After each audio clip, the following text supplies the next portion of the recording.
আসসালামু আলাইকুম। তোমরা সবাই ভালো আছো? আমিও ভালো আছি। আজকে তোমাদের লগারিদম নিয়ে একটা ক্লাস করব। চলো আমরা শুরু করি। প্রথমে আমরা একটা ছক দেখব। 3 স্কয়ার ইকুয়াল 9। তোমরা বুঝতেই পারছো 3 স্কয়ার ইকুয়াল 9, অর্থাৎ এখানে দুইটা 3 রয়েছে। 3 গুণ 3 9। এখানে আমরা থ্রিটাকে বলবো ভিত্তি। থ্রিটা হচ্ছে ভিত্তি, আর উপরের টুটা হচ্ছে কি সূচক।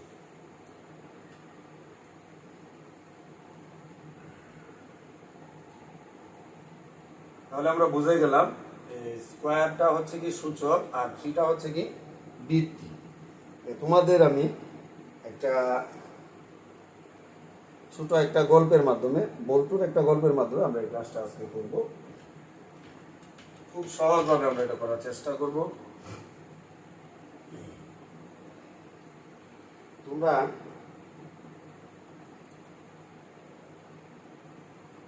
Log a two the power b, আমরা দেখতে পাচ্ছি লগের উপরে যে সংখ্যাটা রয়েছে এটাকে আমরা বলবো মাথা,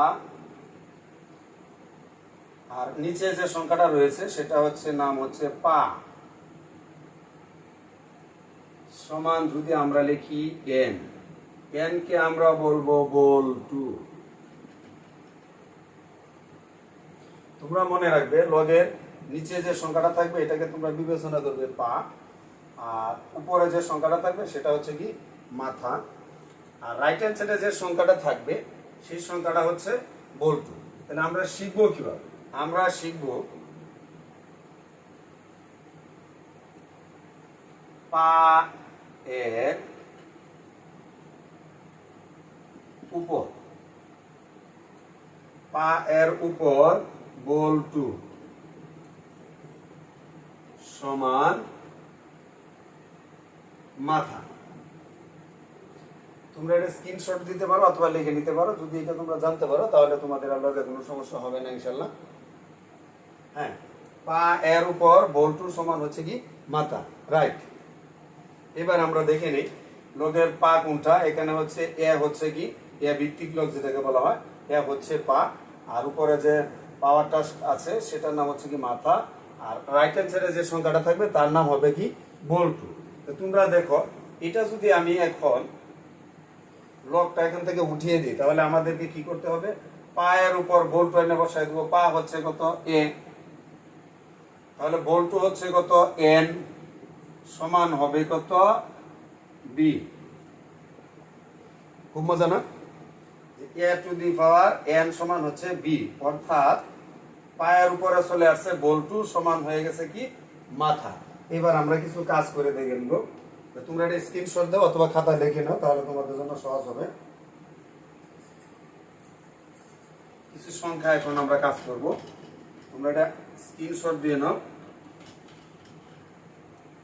এবার যে কাজটা আমরা করব সেটা হচ্ছে লিখবো 3 ইকুয়াল, এটা হচ্ছে তোমাদের জোড়ায় কাজ। এখন আমি যে কাজটা করছি এটা হচ্ছে তোমাদের জোড়ায় কাজ।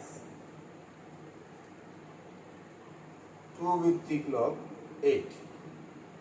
তোমরা এখন বলো এখানে বল্টুকে আমরা বলেছিলাম লগের নিচে থাকে কি পা, আর উপরে থাকে কি মাথা, আর অপর পাশে থাকে কি বল্টু। সেটা ডান পাশে হোক অথবা বাম পাশে হোক একই কথা, লেফট হ্যান্ড সমান রাইট হ্যান্ড, রাইট হ্যান্ড সমান লেফট হ্যান্ড, চিন্তার কোনো কারণ নাই।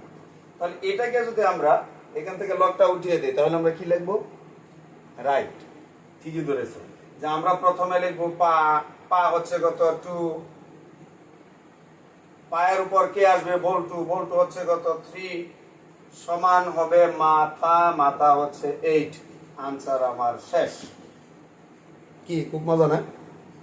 তোমাদের মুখস্থ করা লাগবে না, যদি তোমরা এই টিক্সটা জানো মুখস্থ করার কোনো প্রয়োজন নাই। তাহলে এইবার আমি একটা সংখ্যা বলবো, তোমরা সেটা বলবে এটার উত্তরটা কি হবে। আমরা জোড়ায় কাজের আরেকটা অঙ্ক করে দিচ্ছি। সেটা হচ্ছে 6 ইকুয়াল লগ 2 টু দি পাওয়ার 64। তোমাদেরকে যে কথাটা বলা হয়েছিল যে আমরা এখানে কিন্তু আরেকটা কাজ করতে পারি, যে পায়ের উপর বল্টু সমান মাথা, আমরা কিন্তু পূর্বেই বলেছি। হ্যাঁ রাইট। তাহলে এখন তোমরা বলো তো দেখি এটা আমি কিভাবে লিখবো। গুড, তোমরা ইন্টেলিজেন্ট ধরে ফেলেছো। এটাকে আমরা লিখবো, এখানে পা হচ্ছে কি 2, তাহলে আমরা লিখবো 2, তাহলে 2 এর উপরে কে বসবে? রাইট, বল্টু। বল্টু হচ্ছে কি, যেখানে যেই পাশে লগ থাকবে তার বিপরীত পাশে কে থাকবে? বল্টু। তাহলে তার উপরে বসাবো আমরা বল্টু সমান হচ্ছে কত? 64। তাহলে আমাদের কাজটা হয়ে গেল। এটা হচ্ছে তোমাদের বইয়ের 62 পৃষ্ঠা। 62 পৃষ্ঠার ভিতরে তোমরা পাবে, এটা জোড়ায় কাজ। জোড়ায় কাজটা আমি তোমাদেরকে করে দিতেছি। পরবর্তীতে যদি আমরা আরেকটা সংখ্যা দিই তাহলে তোমরা দেখতে পারবে সেখানে কি করবে। তোমরা এই গল্পটা অবশ্যই মনে রাখবে, অথবা লিখতে পারো মাথা সমান পায়ের উপর বল্টু। তোমরা দুইভাবেই করতে পারো, পায়ের উপর বল্টু সমান মাথা, মাথা সমান পায়ের উপর বল্টু। এভাবে যদি তোমরা লগের অঙ্কগুলো করো খুব সহজে দ্রুত গতিতে করতে পারবে, তোমাদের কোনো সমস্যাই হবে না। এবার আমরা যদি আরেকটা সংখ্যা লিখে ফেলি, 3 equal log c to the power 27। এবার বলো তো দেখি তোমরা এটাকে কিভাবে প্রকাশ করবে। তোমরা আমাকে এটা অবশ্যই কমেন্টে জানাবে এটা কিভাবে প্রকাশ করবে। আমি অন্য আরেকটা করে দেবো, এটা করে দিব না। হ্যাঁ অবশ্যই এটা করে দিব না, এটা তোমরা করে দিবে না। পরবর্তীতে আমরা আরেকটা সংখ্যা পেয়েছি, সেটা হচ্ছে half equal log 2 to the power √2। এটাকে যদি আমরা প্রকাশ করি আমরা প্রথমে কি লিখব? পায়ের উপর বল্টু। যদি আমরা পায়ের উপর বল্টু লিখি তাহলে পা হচ্ছে কত? 2, 2 উপরে বল্টু হবে, বল্টু মানে কত হচ্ছে হাফ, সমান হচ্ছে মাথা, মাথা হবে কত? √2।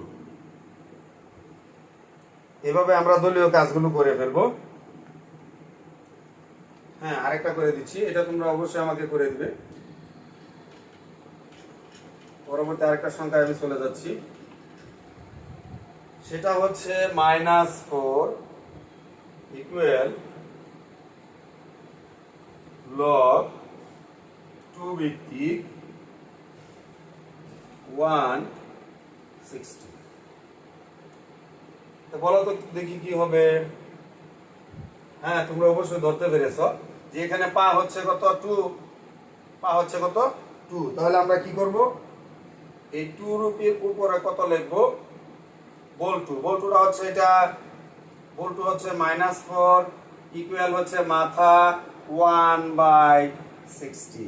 আমাদের কাজ শেষ। তাহলে তোমরা এখানে দেখতেই পাচ্ছ যে দলীয় কাজগুলো রয়েছে। সর্বশেষ আরেকটা সংখ্যা রয়েছে, সেটা আমি করে দিচ্ছি। এর পূর্বের গুলো তোমরা অবশ্যই করে নিবে, স্ক্রিনশট দিয়ে রাখো অথবা উঠায় রাখতে পারো, খাতায় লিখেও রাখতে পারো।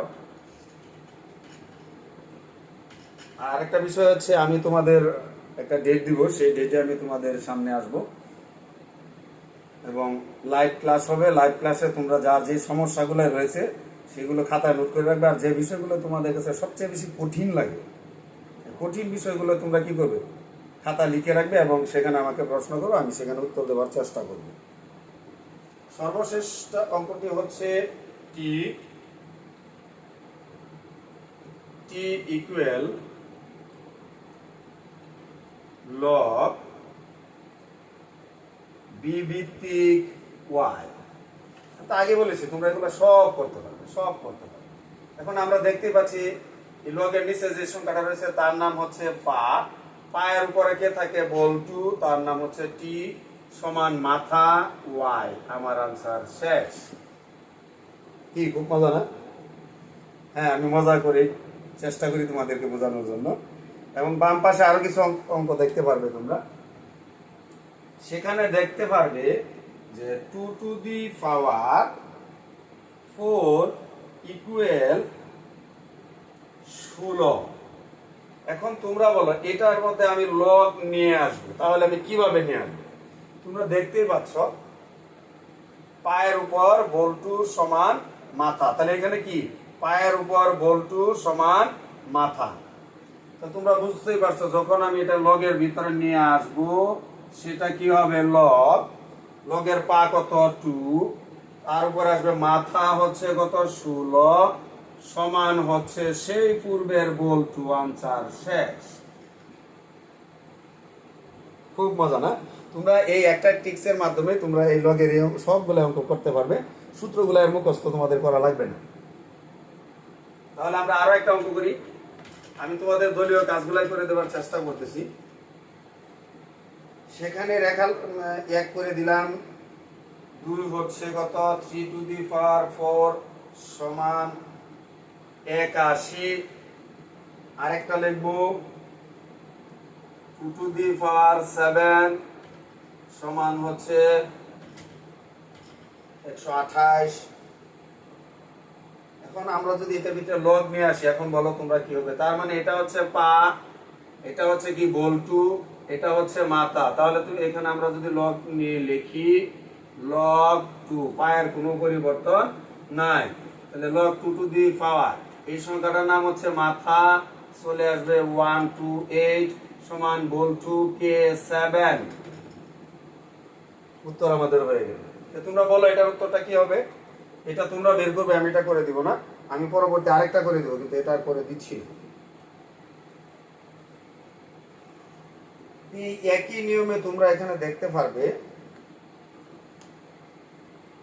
সূচকের লগ সম্পর্কিত যে লগের মাধ্যমে প্রকাশ, লগের মাধ্যমে প্রকাশ, এইভাবে তোমরা এখানে যে সংখ্যাগুলো রয়েছে সবগুলা সংখ্যা করবে। আর তোমাদের যদি কোনো প্রশ্ন থাকে কমেন্টে জানাবে কোনটা তোমাদের বুঝতে অসুবিধা এবং কোনটা তোমরা আবার নতুন করে আমাকে করে দিতে বলো, আমি সেটাই তোমাদেরকে করে দেওয়ার চেষ্টা করব।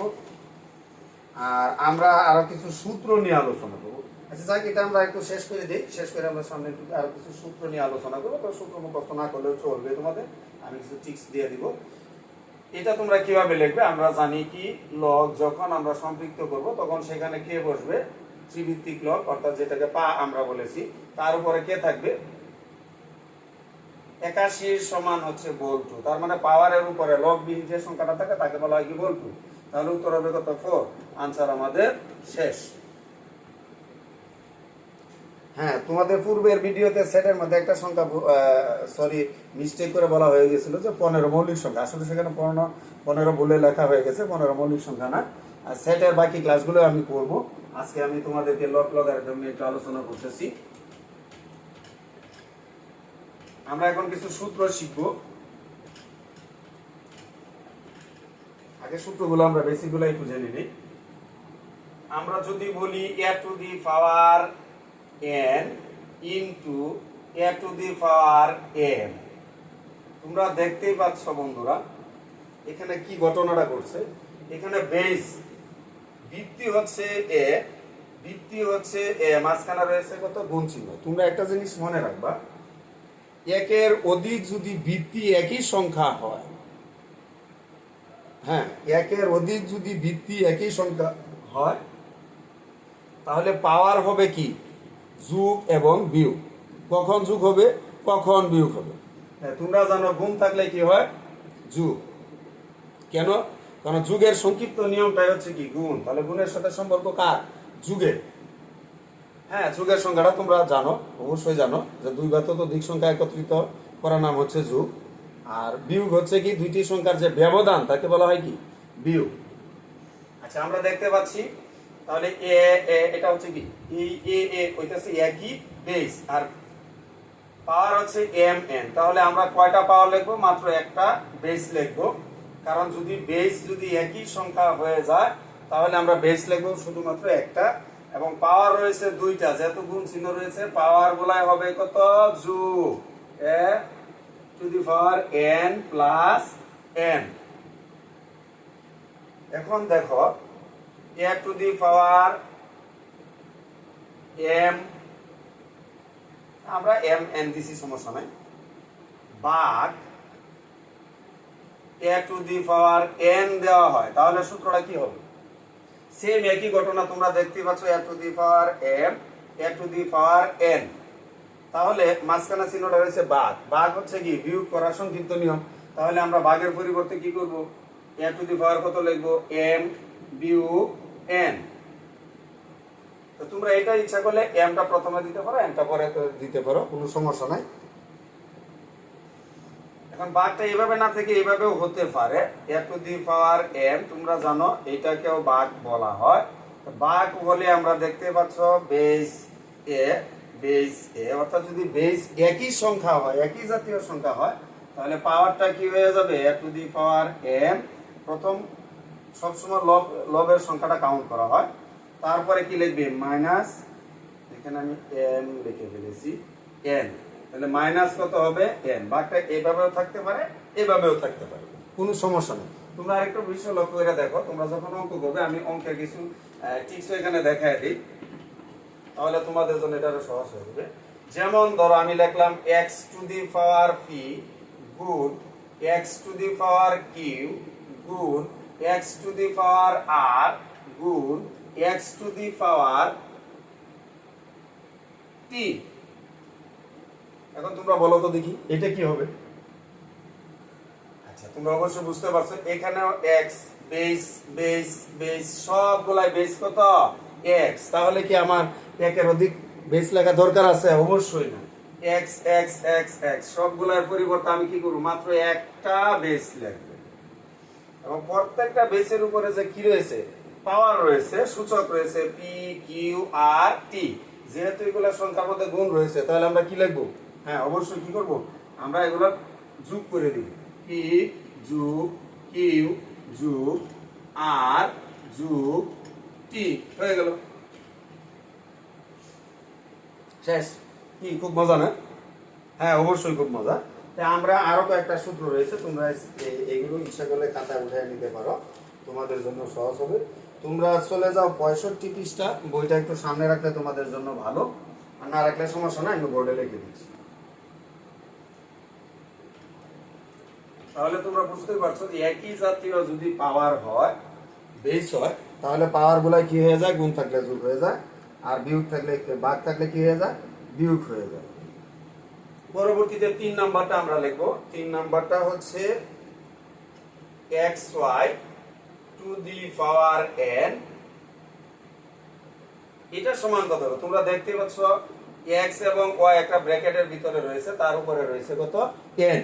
তাহলে এই n টা হচ্ছে কি x এর উপরেও রয়েছে, y এর উপরেও রয়েছে। তাহলে আমরা কিভাবে লিখবো? এটা ভেঙে লিখলে আমাদের একটা সূত্র হয়ে যায়, x to the power n y to the power n। শেষ, একদম ইজি না? তার পরবর্তীতে আমরা আরেকটা সংখ্যা লিখবো, 4 নাম্বার যেটা রয়েছে তোমাদের টেক্সট বুকে 65 পৃষ্ঠায়, সেখানে রয়েছে x বাই y, তার উপরে রয়েছে n। তোমরা দেখতে পাচ্ছ x আর y একই জাতীয় বেস এখানে নয়, যেহেতু একই জাতীয় বেস নয়, তোমরা দেখতে পাচ্ছ x এর উপরেও রয়েছে n, y এর উপরেও রয়েছে n, তাহলে আমরা লিখতে পারি কি? x to the power n y to the power n। হ্যাঁ, মুখস্থ করার কোনো প্রয়োজন নাই, তোমরা জাস্ট এই নিয়মগুলো জানা থাকলে কয়েকবার প্র্যাকটিস করলে তোমাদের এগুলা নিয়ন্ত্রণে চলে আসবে। এখন আমরা চলে যাব 5 নম্বরে। 5 নম্বরে তোমরা দেখতে পাচ্ছ x to the power n into হচ্ছে কত? n। তোমরা দেখো একটা জিনিস মনে রাখবা, একই বেসের উপরে, একটা বেসের উপরে যদি একের অধিক পাওয়ার বা সূচক থাকে, তাহলে সেই পাওয়ার গুলাই কি হয়ে যাবে? গুণ হয়ে যাবে। তাহলে আমার এখানে রয়েছে একটা বেস, সেটা হলো কত? x, এর উপরে রয়েছে m এবং n, তাহলে দুইটা পাওয়ার কি হয়ে যাবে? গুণ হয়ে যাবে। এই হয়ে গেল তোমার m n।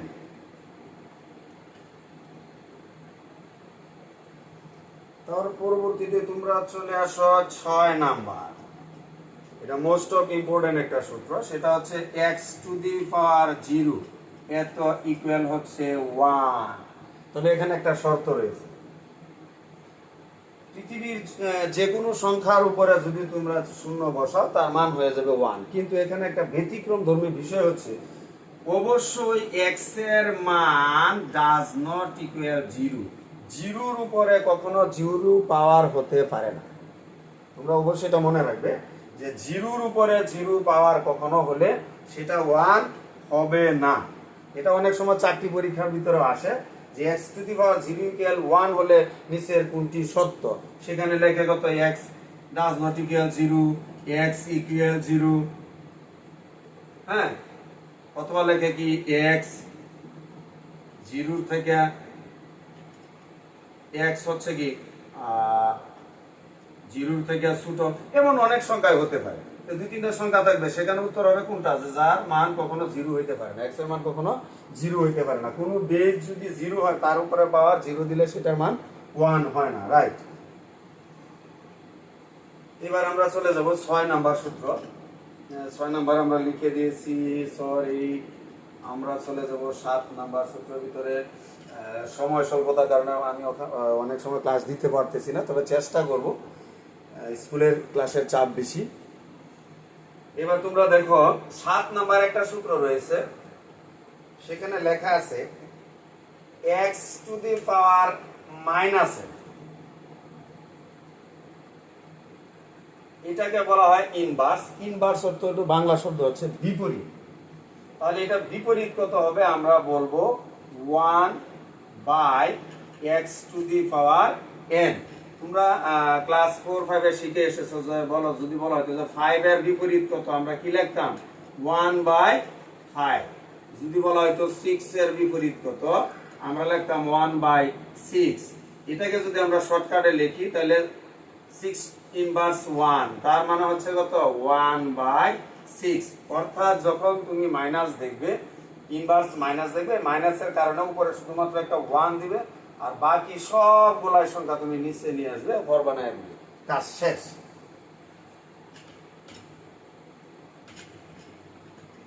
না ক্লাস লম্বা করব না, সূত্রগুলাই শেষ করে আজকে তোমাদের ছুটি দিয়ে দিব, এবং তোমাদের কাছ থেকে আমিও ছুটি নিয়ে নিব।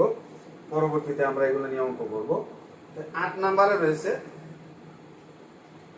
8 নাম্বারে একটা সূত্র রয়েছে x by y to the power n। এটাকে যদি আমরা কি করি, বিপরীত করে লিখি, তাহলে আমরা লিখবো, উপরে লিখবো y, নিচে লিখবো x, তখন এটা আমরা দিয়ে দেব ইনভার্স n, শেষ। ইনভার্স n মানে তো সেই সংখ্যাটা উল্টা হয়ে গেল, এটাকে উল্টায় দিলে সেম আগের সংখ্যা চলে আসবে, যেটা তোমরা 7 এর ভিতরে দেখতে পাচ্ছ। 9 নাম্বার আরেকটি সূত্র রয়েছে, সরি 9 নাম্বার আর কোনো সূত্র নাই, আমরা 8 এর ভিতরে আমাদের সূত্রগুলাই শেষ হয়ে গেল। পরবর্তীতে আমি আরো কিছু সূত্র রয়েছে, সেই সূত্রগুলো আমরা প্রমাণ করব, এবং এখানে অনেকগুলো অঙ্ক রয়েছে। সূচকের অঙ্কগুলাই খুব সহজ। হ্যাঁ, তোমরা তো অনেকেই ভাবো যে এগুলা খুব কঠিন। নতুন কারিকুলামে তোমরা এগুলো সহজভাবে করতে পারবে, নিজের অভিজ্ঞতা শেয়ার করবে, এবং আমি লাইভ ক্লাসে যখন আসবো তোমাদের এই ক্লাসগুলো নিয়ে আমি আলোচনা করব। আমি একটা একটা করে সবগুলাই ক্লাস দেওয়ার চেষ্টা করব। তোমরা সবাই ভালো থাকো, সুস্থ থাকো, এবং আমার ক্লাসগুলো দেখে অবশ্যই শেয়ার করবে, তোমার বন্ধু বান্ধবদের মাঝে ছড়িয়ে দিবে। আমি নতুন নতুন ক্লাস নিয়ে আসবো। সবাইকে ধন্যবাদ জানিয়ে এখানে শেষ করছি। আল্লাহ হাফেজ।